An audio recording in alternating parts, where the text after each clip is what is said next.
Good morning and welcome to another day on my journey. Today is day 41. I'm getting close to 6 weeks. I have to tell you, I'm still pretty much asymptomatic. I only have a little bit of wheezing once in a while, and I don't like it, but at least that's all I've got so far. So today I'm going to go in and I'm getting my port put in for the chemotherapy, which starts on Monday. So that's going to be put in my chest, probably about here, I'm thinking. Anyway, so I have no makeup on because they're putting me under when I go in. So I probably look pretty scary, and you can shut me off if you want. That's fine. If I scare you to death, it's okay. All right. Monday, I had chemo education day, which was pretty intense, actually. I met with the pharmacist that went over all the things that I need to know about side effects of these drugs that they're giving me, which are really powerful. I've got like 7 pages worth of things to watch for, and things that might happen, and how they check and so on and so forth. So it's kind of interesting on chemo day because what they will do, there's actually 3 appointments. The very first appointment usually is the radiation.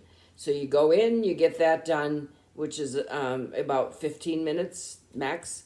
And then you come back out, and then they take a blood draw out of your port and see what your platelet count is, what your hemoglobin is, all those different things, your white blood cell count, because they all mean different things. And it also depends upon whether or not they can either give you your treatment of chemo or the amounts that they give you, et cetera, et cetera, et cetera. So that kind of plays into all of that. And the very first, the other thing, okay, so you get the radiation, you get the blood draw, and then finally it's the chemo itself, which takes about 2 hours total. One of the drugs takes like an hour to an hour and a half, and the other one takes about half an hour. And while they give you these drugs, they sit with you, the nurses sit with you for the first 15 minutes, just in case you have an allergic reaction. Because the sooner they can catch that, the better, of course. So anyway, probably they could see it before I would even know it was happening. So that's what takes place. I did ask, by the way, about whether or not I can do posting, do these video things, right? And and they said, well, as long as there's nobody else in here, because you're kind of in an open space. I mean, you could draw curtains around you, but loud voices is a disturbance, and you don't want to interfere with anybody's HIPAA laws, that are so. So anyway, she said there are a couple other places that we could put you in the back against the wall. I said, that sounds good. Or she said, we could put you in this room here and you could have your whole camera crew in there. And I said, no, that's okay. All I need is my phone.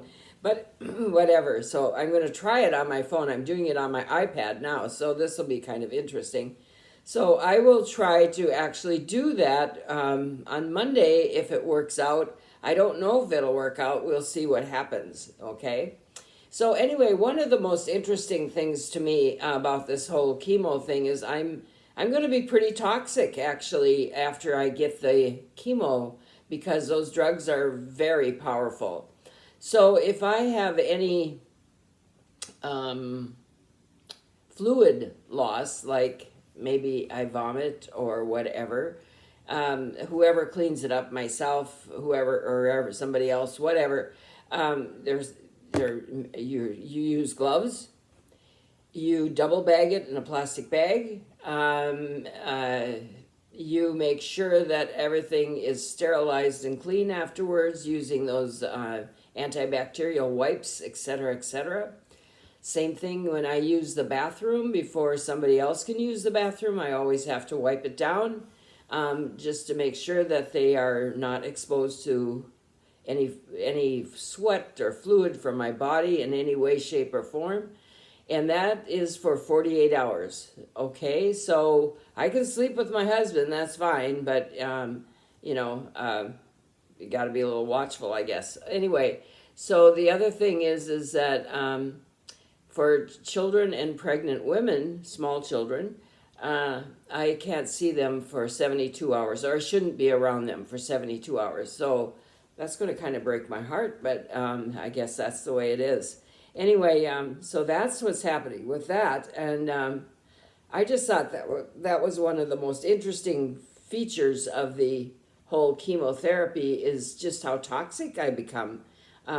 Fortunately, I only have 6 days of chemotherapy for 6 weeks, once a week. And so that's it. And that's a good thing. So I'm going to end with something a little bit lighter. On Sunday night, we had the opportunity, Sunday afternoon, to spend time with our grandson and his little boy who is 4. And he's the one with the big imagination, if you remember me talking about him. Anyway, while he was here, he wanted to go out and go on the slide set, which is not very far from our apartment. So we all get ready, and Grampy takes his walker, and we go to the slide set. And so he's doing his thing, going up and down the slides, and he's having us time him when he runs from this spot over to the sandbox and back again, and doing all of that. And then he goes, Grampy, come up the slide with me. Okay, so, well, no, he didn't do it right away. So I said, well, I'll go up the steps, and okay. So I went up the steps, but I didn't go down the slide, and he was showing me how I should go down the slide, okay, but to stay safe, you understand. And so, but I didn't do it. But, I sat down and he was kind of disappointed, of course. So anyway, Grampy, up he goes, and he goes up the slide, and I could tell he's going to go down the slide, okay? Oh boy, what a deal. So Zach runs up there so he can help with that, and I stand at the bottom of the slide just in case he comes sliding off. And of course, our little, excuse me, our little grandson, he's giving him the instructions on just exactly how to go down that slide, because you're older, so you have to take caution, right? So anyway, well, he went down that slide. He did just fine, and he did exactly what our little guy told him to. He stopped at the end, and it was perfect, right? So anyway, so a little bit later, this little guy was running around the slide, and we were timing him, and then he got his dad to do it, and then Harry did it with his walker, and we timed him, and they said, well, geez, I can't be left out of that. So I decided I never walk with a walker, so I said, I'll take Harry's walker, and I'll just run. I'll run with the walker. We'll see how that goes. Well, I felt like I took off like a shot, but I'll tell you what, those walkers are a little cumbersome, especially on something that's uneven, not smooth, etc., etc.